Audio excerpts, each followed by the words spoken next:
What is going to be the future of learning? I do have a plan, but in order for me to tell you what that plan is, I need to tell you a little story which kind of sets the stage. I tried to look at where did the kind of learning we do in schools, where did it come from? And you can look far back into the past, but if you look at present-day schooling the way it is, it's quite easy to figure out where it came from. It came from about 300 years ago. And it came from the last and the biggest of the empires on this planet. Imagine trying to run the show, trying to run the entire planet without computers, without telephones, with data handwritten on pieces of paper and traveling by ships. But the Victorians actually did it. What they did was amazing. They created a global computer made up of people. It's still with us today. It's called the bureaucratic administrative machine. In order to have that machine running, you need lots and lots of people. They made another machine to produce those people. The school. The schools would produce the people who would then become parts of the bureaucratic administrative machine. They must be identical to each other. They must know three things. They must have good handwriting, because the data is handwritten. They must be able to read, and they must be able to do multiplication, division, addition, and subtraction in their head. They must be so identical that you could pick one up from New Zealand and ship them to Canada, and he would be instantly functional. The Victorians were great engineers. They engineered a system that was so robust that is still with us today, continuously producing identical people for a machine that no longer exists. The empire's gone. So what are we doing with that design that produces these identical people? And what are we going to do next, if we ever are going to do anything else with it? So that's a pretty strong comment there. I said schools as we know them now, they're obsolete. I'm not saying they're broken. It's quite fashionable to say that the education system's broken. It's not broken. It's wonderfully constructed. It's just that we don't need it anymore. It's outdated. What's the kind of jobs that we have today? Well, the clerks are the computers. They're there in thousands in every office. And you have people who guide those computers to do their clerical jobs. Those people don't need to be able to write beautifully by hand. They don't need to be able to multiply numbers in their heads. They do need to be able to read. In fact, they need to be able to read discerningly. Well, that's today. But we don't even know what the jobs of the future are going to look like. We know that people will work from wherever they want, whenever they want, in whatever way they want. How is present-day schooling going to prepare them for that world?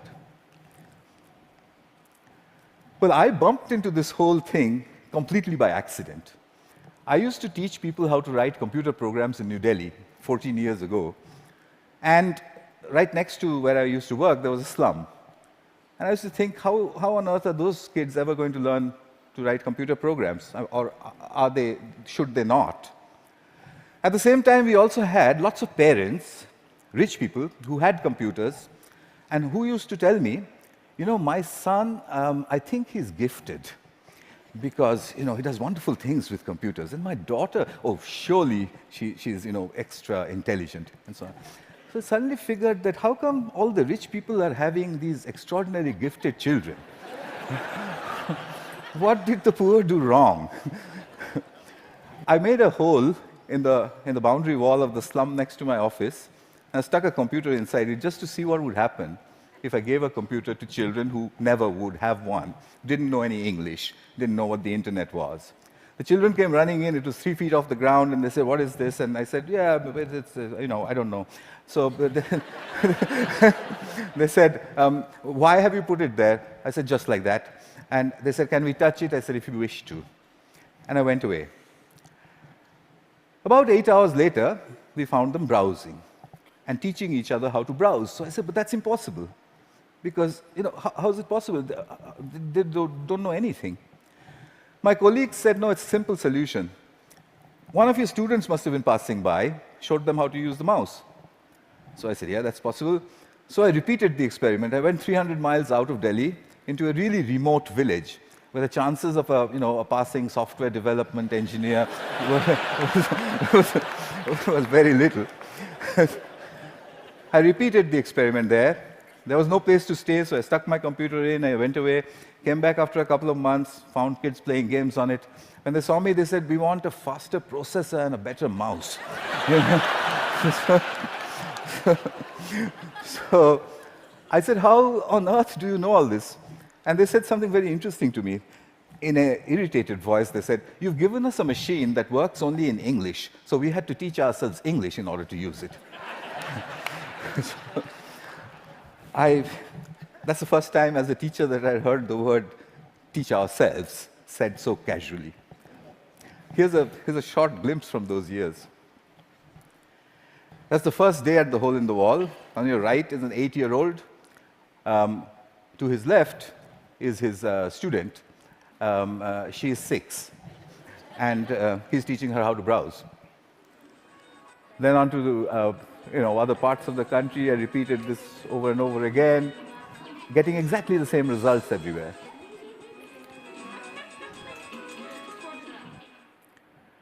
An 8-year-old telling his elder sister what to do.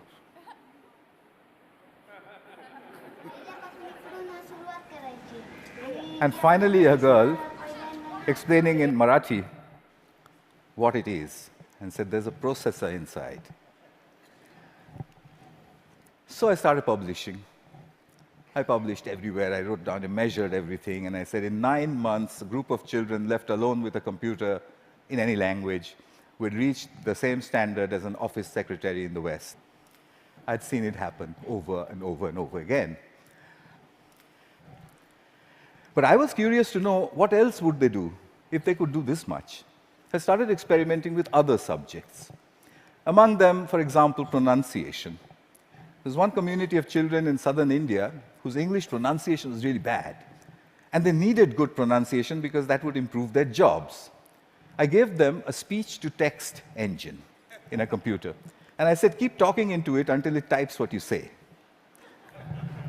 Okay. They did that, and watched a little bit of this. Nice to meet you. Nice to meet you.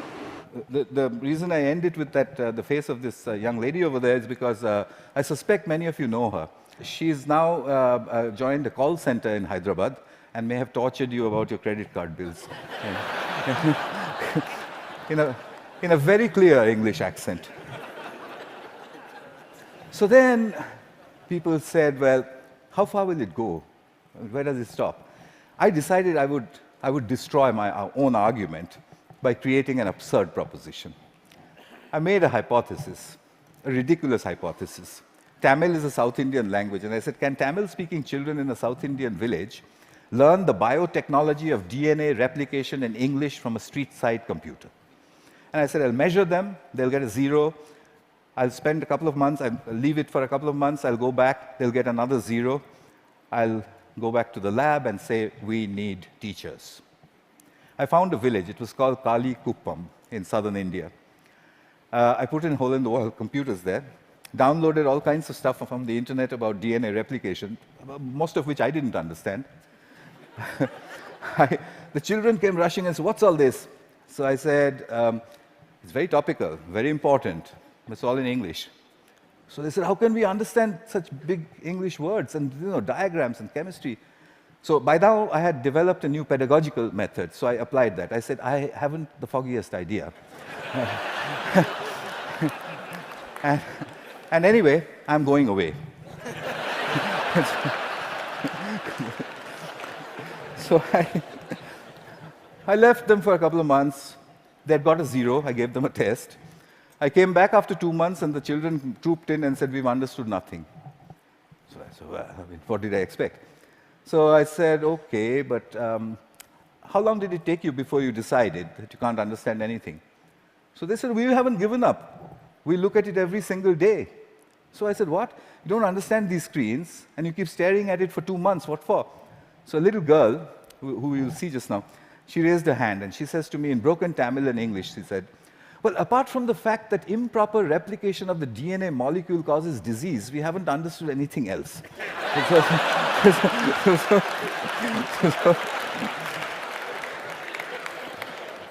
So I tested them. I got an educational impossibility, 0 to 30% in 2 months in the tropical heat with a computer under the tree in a language that they didn't know, doing something that's a decade ahead of their time. Absurd. But I had to follow the Victorian norm. 30% is a fail. How do I get them to pass? I have to get them 20 more marks. I couldn't find a teacher. What I did find was a friend that they had, a 22-year-old girl who was an accountant, and she played with them all the time. So I asked this girl, can you help them? So she says, absolutely not. I didn't have science in school. I have no idea what they're doing under that tree all day long. I can't help you. I said, I'll tell you what, use the method of the grandmother. So she says, what's that? I said, stand behind them. Whenever they do anything, you just say, well, wow, I mean, how did you do that? What's the next page? Gosh, when I was your age, I could have never done that. I mean, you know what grannies do. So she did that for 2 more months. The scores jumped to 50%. Kalikuppam had caught up with my control school in New Delhi, a rich private school with a trained biotechnology teacher. When I saw that graph, I knew there is a way to level the playing field. Here's Kalikuppam. Neuron cell death and communication. Neuron. I got the camera angle wrong in that one. It's just amateur stuff. But what she was saying, as you could make out, was about neurons. But her hands were like that, and she was saying neurons communicate at 12. So what are jobs going to be like? Well, we know what they're like today. What's learning going to be like? We know what it's like today, children poring over with their mobile phones on the one hand, and then reluctantly going to school to pick up their books with the other hand. What will it be tomorrow? Could it be that we don't need to go to school at all?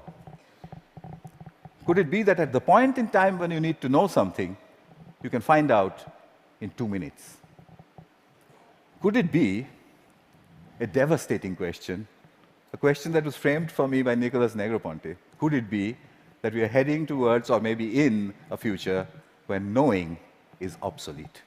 But that's terrible. We are Homo sapiens. Knowing, that's what distinguishes us from the apes. But look at it this way. It took nature 100 million years to make the ape stand up and become Homo sapiens. It took us only 10,000 to make knowing obsolete. What an achievement that is. But we have to integrate that into our own future.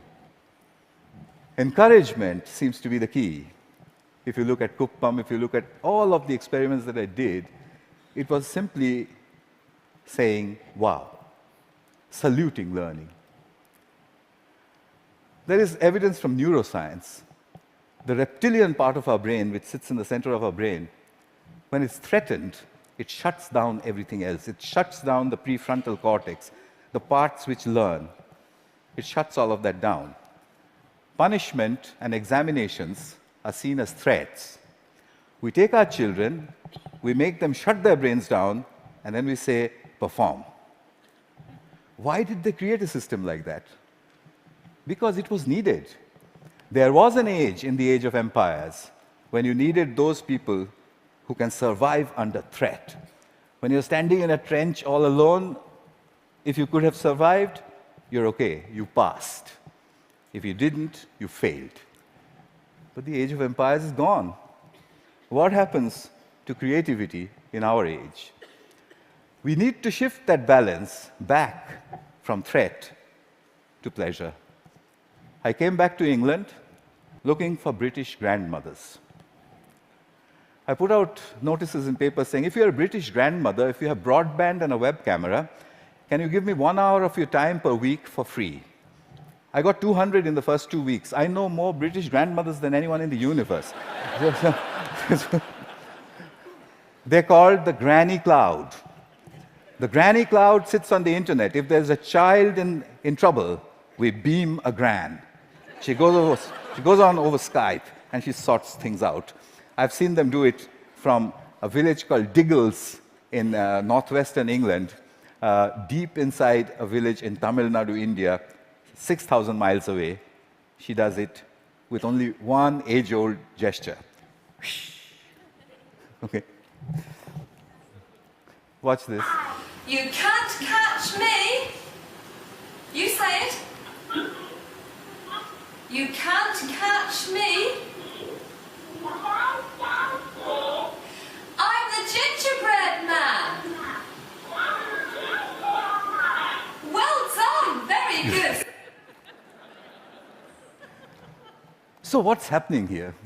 I think what we need to look at is we need to look at learning as the product of educational self-organization. If you allow the educational process to self-organize, then learning emerges. It's not about making learning happen, it's about letting it happen. The teacher sets the process in motion, and then she stands back in awe and watches as learning happens. I think that's what all this is pointing at. But how will we know? How will we come to know? Well, I intend to build these self-organized learning environments. They are basically broadband, collaboration, and encouragement put together. I've tried this in many, many schools. That's being tried all over the world, and teachers sort of stand back and say, it just happens by itself? And I said, yeah, it happens by itself. How did you know that? And I said, you won't believe the children who told me and where they're from. Here's a soul in action.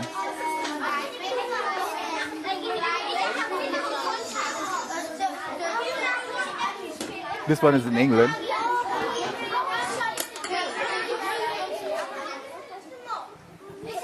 He maintains law and order.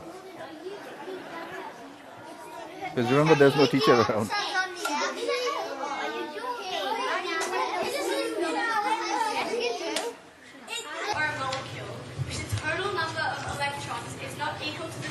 Australia.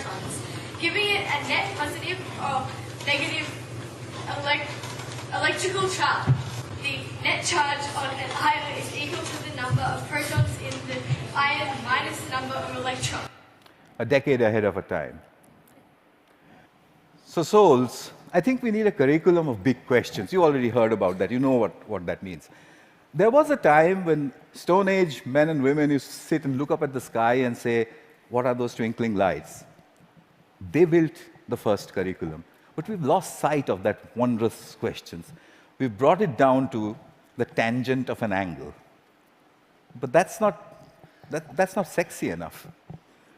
The way you would put it to a 9-year-old is to say, if a meteorite was coming to hit the Earth, how would you figure out if it was going to or not? And if he says, well, what? How? You say there's a magic word, it's called the tangent of an angle, and leave him alone. He'll figure it out. So here are a couple of images from souls. I've tried incredible questions. When did the world begin? How will it end? To 9-year-olds. This one's about what happens to the air we breathe. This is done by children without the help of any teacher. The teacher only raises the question and then stands back and admires the answer. So, what's my wish? My wish is that we design the future of learning. We don't want to be spare parts for a great human computer, do we? So we need to design a future for learning. And hang on, I've got to get this wording exactly right, because, it's very important. My wish is to help design a future of learning by supporting children all over the world to tap into their wonder and their ability to work together. Help me build this school. It will be called the School in the Cloud. It'll be a school where children go on these intellectual adventures driven by the big questions which their mediators put in. The way I want to do this is to build a facility where I can study this. It's a facility which is practically unmanned. There's only one granny who manages health and safety. The rest of it's from the cloud. The lights are turned on and off by the cloud, etc., etc. Everything's done from the cloud. But I want you for another purpose. You can do self-organized learning environments at home, in the school, outside of school, in clubs. It's very easy to do. There's a great document produced by TED which tells you how to do it. If you would please do it across all 5 continents and send me the data, then I'll put it all together, move it into the School of Clouds, and create the future of learning. That's my wish. And just one last thing, I'll take you to the top of the Himalayas. At 12,000 feet, where the air is thin, I once built 2 hole-in-the-wall computers. And the children flocked there. There was this little girl who was following me around.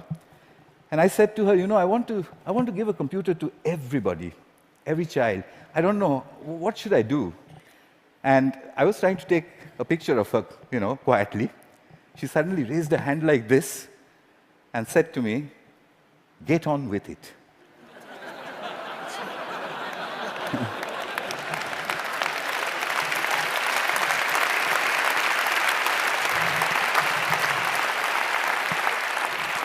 I think it was good advice. I'll follow her advice. I'll stop talking. Thank you. Thank you very much.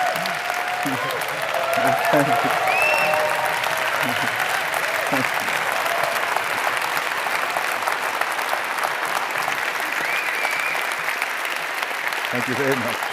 Wow.